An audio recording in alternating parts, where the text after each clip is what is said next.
Right, so this starts the recap of One Piece, and I just decided that I'm gonna do this because, hey, someone's gotta do it. And I know I've been wanting to watch this anime for a long time because everybody's into it, and I just couldn't get myself to do it. But then I'm like, I've been doing this recap channel, and this is about to be the 5th episode, or 5th video, if you want to call it that. And I'm like, let's go ahead and do something that's gonna be very challenging. And this is gonna be a very challenging one, man. There's over 1,000 episodes of One Piece, and there still have been recently coming out with more episodes today. I think this is dope. It starts back in 1999, and I'm going to be recapping this 3 episodes at a time. I'm going to be trying to give you as much character analysis, juicy details, so it feels like you know about One Piece just as much as I do from watching. So let's get this started. I think it's going to be a good journey, and I hope it becomes fun along the way. Anyway, let's continue.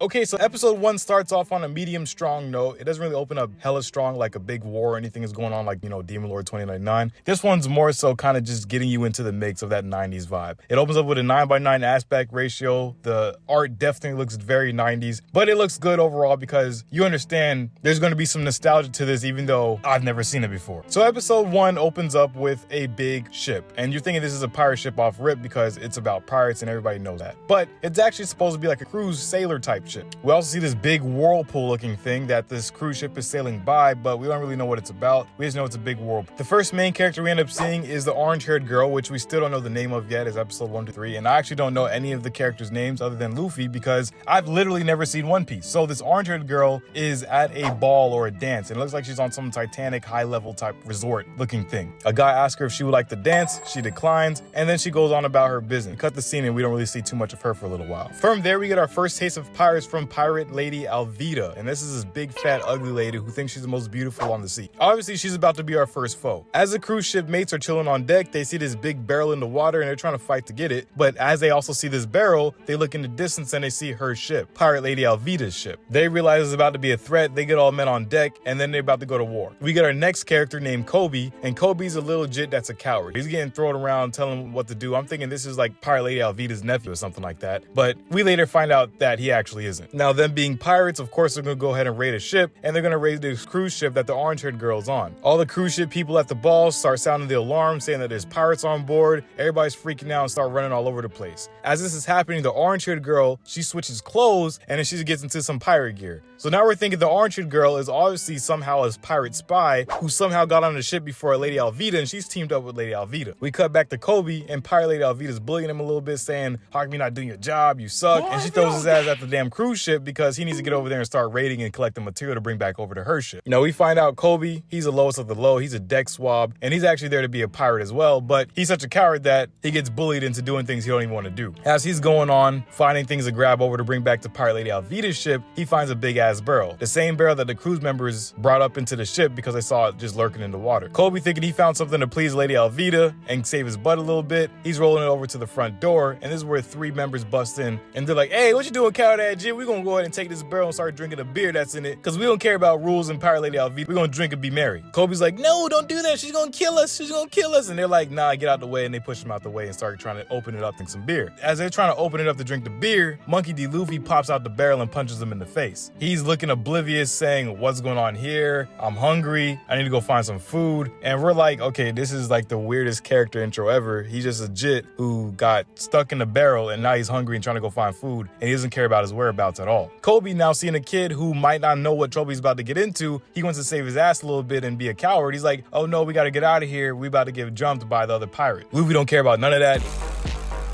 He just wanted to get some food. So he goes to the bottom of the ship deck and he started looking around. He's eating apples and everything, not really worrying about the trouble that's about to appear. As this is going on, Luffy and Kobe get to talking and sharing their stories about why they are where they are in life and how they even get there. Luffy flat out says, "Man, I'm trying to be the pirate king. That's all my goal is. I just want to be the pirate king." He's very simple and straight to the point. Kobe, being the coward he was fishing one day, ended up being on like a little stowaway boat, and that stowaway boat was headed to pirate Lady Alvida's ship. They let him live. He was forced to be a deck swab for like 2 years of his life. One thing I forgot to mention, when Luffy popped up out of that barrel, they tried to cut him with some swords, but their swords broke, and now they think he's a demon. So that's why they ended up running away, because they realized this guy ain't human. We gotta go tell our pirate lady boss. So they left him alone. Back to present time, Luffy listened to Kobe's sob story. He's saying, "Damn, I hate dudes like you. You're a coward and a moron," because he's allowing somebody to rule his life, and Luffy just doesn't understand the concept. He's like, if you don't want to be a swab deck and be bullied, just don't be bullied. It's as simple as that to him. As they going through the motions, you got pirate lady Alvida. She comes back back and booms through the damn building because she's big and fat. And she's ready to start throwing hands because she hears that there's a nuisance that is somehow beating their pirate crew up a bit. This is where we get the intro to the main character's powers. This dude is a rubber man because he ended up eating something called a devil fruit. Now he's throwing hands like torpedoing his fists and his body around, but he's not really getting much damage. And he doesn't receive much damage because he's made of rubber. Kobe, being the coward he is, he's scared of every second being around Luffy because he thinks he's not as strong as he is. He's going to end up being dead. Luffy ends up showing his strength a little bit more by punching Pirate Lady Alvida in the face, knocking her all the way off the boat, and then he gets a stowaway boat and makes eye contact with that orange-haired girl from before. Now, one thing we noticed about Luffy, he doesn't really care too much about other people that are doing their own thing in life because he's only focused on his own thing in life. So him seeing the orange-haired girl going away with a big bag of gold, he's not questioning her at all. He just gets in the boat and leaves. Nothing actually happens. It's more of a foreshadowing for the next episodes to come to say that she's probably going to be a character that we end up finding out more of in the near future. So now you just got Kobe and Luffy on a boat headed to the Marines because Kobe ends up talking about Zoro. And Zoro is a big pirate killer. He's known for killing pirates and chopping them up. And this intrigues Luffy because he's trying to build a pirate crew. He needs a big pirate crew to get to the Grand Line, which is his destination and his goal. So they're headed to this Marine base that's somewhat local. Now we also kind of get a hint right here that Luffy might not be the best navigator because he's very amazed that Kobe is able to navigate the seas and take him exactly to where the Marine base is headed. Once they make it to this Marine base town, they touch land and start talking with the locals trying to find this pirate killer named Zoro. Every time they say the name Zoro, everybody freaks out and tries to run away because it sounds like a,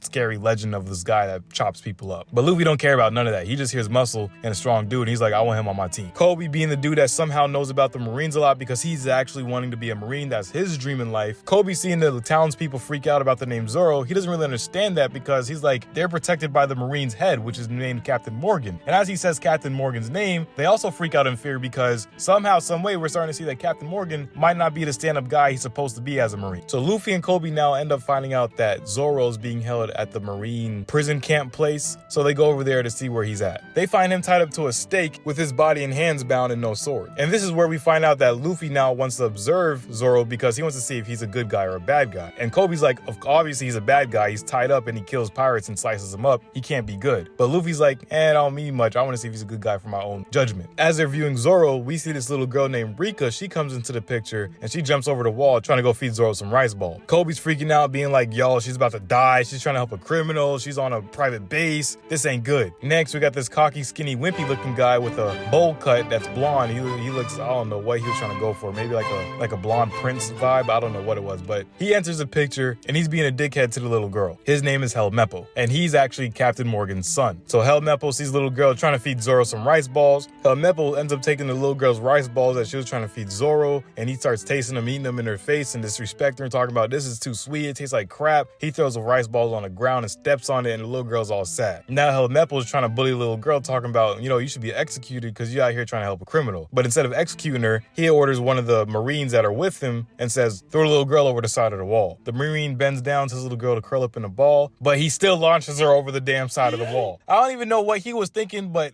he's trying to break her fall, but you still gonna launch her over the wall. You gonna break her neck away. Anyway, Luffy jumps and saves her, and he sees that Helmeppo's actually a little hoe. So he's like, you know what? I don't like this guy. But he doesn't retaliate or do anything yet because he still doesn't know if Zoro's a good guy. So when Helmeppo walks away, he goes over to Zoro. He ends up talking to him a little bit, trying to judge his character, and somehow closes the conversation, but begins to walk away. As he's walking away, Zoro's like, wait, pick up the rice ball that was stepped on by Helmeppo and drubbed into the dirt and put it in my mouth and feed me. What? So at this point, I'm like, why he want to eat some dirty ass rice balls? He's probably really, really hungry. But after he eats it, he's like, those were damn good rice balls and they were perfect.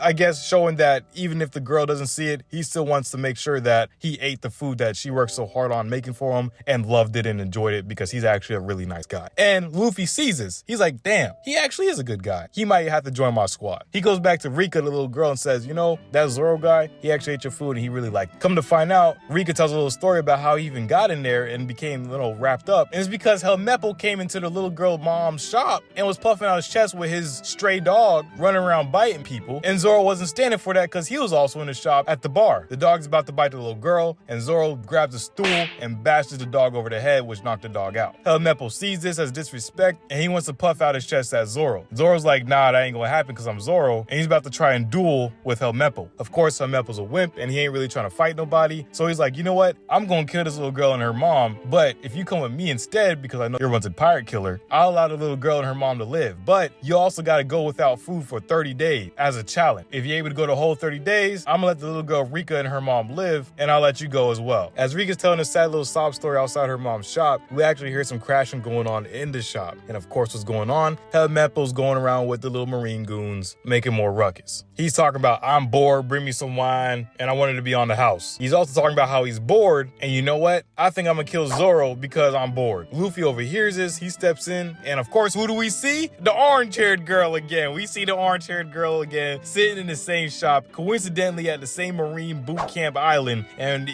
but we don't really know much about her still. She's not saying a word, we just see her again. But again, Luffy overhears what Helmeppo was saying, and he's like, oh, this nigga scum. So he punches him in the face, and Helmeppo gets upset, and he goes whining to his daddy. As Helmeppo runs away, Luffy goes to go talk to Zoro, talking about, hey bro, I hear you a solid dude, and you a strong fighter, I need you to be a part of my crew. And he's like, you know what, I already decided you're gonna be part of my crew, I'm just letting you know. Zoro, of course, is like, you too cocky, like, what are you talking about? I'm not gonna be part of your no pirate crew, because I'm not a pirate. And then Luffy's like, well, you're either gonna die here, and you're gonna have to fight for your life, and you're gonna be a wanted criminal by the Marine, and you're not really gonna have nowhere to hide. So, you might as well become a pirate, come chill with me, and we can go about our missions together. And Zoro's mission is actually to become the strongest swordsman that's ever lived, or the greatest swordsman that's ever lived. We find that out from his little recap sob story as well that animators normally tend to do to show character insight. Now, Helmeppo's talking to his daddy, and this is the first glimpse of Captain Morgan that we get to see. Now, Captain Morgan looks like he ain't even have Helmeppo. I don't know how Helmeppo came out of Captain Morgan, because he looked like he actually runs with Devil. Bro got an iron jaw, an axe for a hand. He got a handle on his elbow in order to swing his axe hand for better grip. Brother's a different kind of man. But he somehow spawned Helmeppo, who's the complete opposite of him. He gives Helmeppo a little lesson that he's a narcissist, and I'm the greatest, and you're never gonna be the greatest, and I'm the better man, and all this other kind of crap that a toxic dad would pretty much say to any type of son.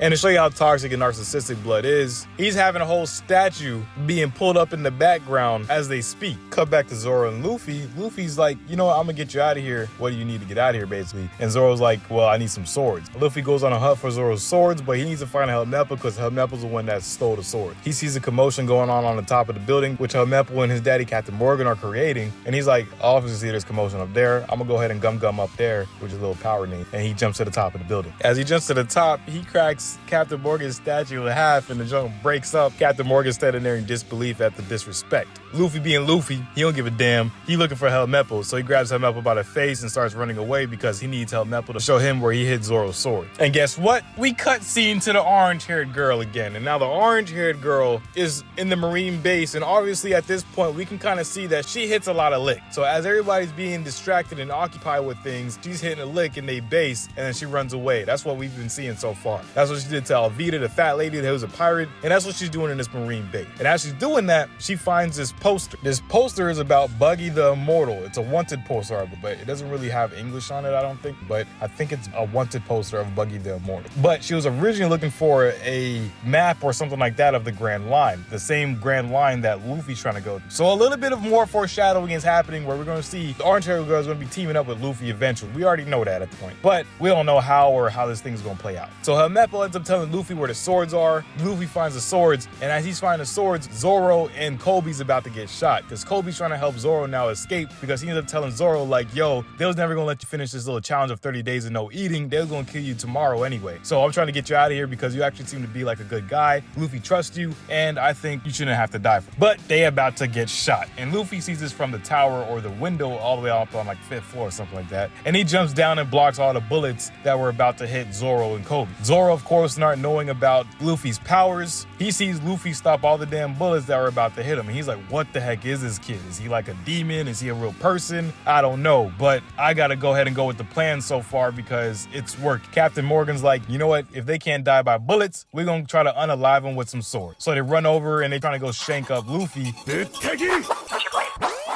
And then this is where we see Zoro bust out with the 3 legendary sword stands with 1 in his mouth and 2 in his hands, and he blocking all the people's swords that are about to come and chop him up. Captain Morgan, seeing that his crew can't do no harm, he ends up going over there and he's like, you know what, I gotta do it myself. He grabs his arm axe and he's starting to chop up Luffy. But he can't really chop up Luffy because he's made of rubber. So Luffy starts beating him down and messing him up pretty bad. As this is happening, Helmeppo, he gets involved and he grabs a 9 and puts it to Kobe's head, and he's like, you know what, I'm going off your friend if you don't pay attention to what I got going on over here, which is him trying to off his friend. Luffy stops beating up Helmeppel's daddy, and he looks at Kobe. As Luffy's looking at Kobe, Kobe goes from coward to confident, and he's like, Luffy, if I gotta die, I'ma die a man, and it's all good, bro. Just keep doing what you're doing in order to save people. And Luffy's like, hey, you got some courage, I'ma keep doing what I gotta do. You hear that, Helmeppel? Kobe's ready to die by your hand. And as all that's being said, he's getting ready to save Kobe, of course. But Captain Morgan gets up. And as Captain Morgan gets up, he's about to chop up Luffy. Zoro sees this, and he, of course, takes it upon himself to stop Captain Morgan as he saves his friend Kobe. So we see the first glimpse of Zoro's loyalty real quick. It's pretty dope. Luffy thanks Zoro, and he's like, no, you don't gotta thank me. I'm just doing my job. I'm part of your crew now, and this is what it's gonna be like. So we see the dynamic that Luffy's already bestowed upon the crew that he got so far, which is just him and Zoro. But we see that he's able to retain loyalty like none other, which is pretty dope. They end up going back to Rika's mom's shop. Remember, Rika's a little girl. And they're eating because Zoro hasn't eaten in a long time. The Marines come in, they're like, hey, y'all gotta leave because we heard y'all are pirates. We thank you for what you did, which is, you know, beating our Captain Morgan and offing him. But y'all are still enemies to us technically, so you gotta go. Thank you, but you gotta go. Now remember, Kobe wants to be a Marine. That's his dream. And so far, we see everybody got a dream. Zoro wants to be the greatest swordsman. Luffy wants to be king of the pirates. And it's starting to become a pattern that once Luffy sees somebody really want to do something, he's going to make sure that they get it done because that's what they said. But anyway, Luffy ends up heading out because he's like, all right, I did what I got to do. I'm not here to make no problems. I'm here to act good. So I'm going to go ahead and dip because they all act. As they're about ready to dip, the Marines ask Kobe, aren't you with them? Kobe hesitates. And Luffy's like, nah, bro, you said you wanted to be a Marine, so you can't be a pirate now. Luffy antagonizes Kobe on purpose in order to get him to punch him so he has a reason to retaliate and throw hands with him. And then he starts beating him down just to show the Marines that we're not together. Kobe picks this up and realizes, dang, Luffy stuck his neck out for me once again. I still feel like a coward and I gotta stop this crap. So he ends up going running out to Luffy like, hey, thanks for everything you've done. You're an amazing friend. And the Marine even goes up next to Kobe and is like, wow, you actually have some good friends. Showing Kobe that he realizes what Luffy did for him and still allowed Kobe to become a Marine because he sees that it was actually something that he really wanted to do. The Marines all salute Luffy and Zoro as they head off, and that marks the new foreshadowing for what's about to come. So this is pretty dope so far. They're off to the Grand Line. I don't know where this anime is about to take place for the 4th episode. I can't even think or fathom what it might. But like I said, man, I'm going to see this through. I did the math, and I think it's going to take me around a year and 9 days or something like that, or a year and a couple of days for me to finish the whole dang thing of One Piece if I stay on track. So this has been Marvel. What did I miss? And I really do hope to see you in the 6th video of chapters 4 through 6. Great talking with y'all, man. Please comment, like, and subscribe. I love hearing y'all feedback in the comments or just saying what's up or whatever it may be, or bazoinkers like this one guy. But anyway, I'll talk to you soon. Peace.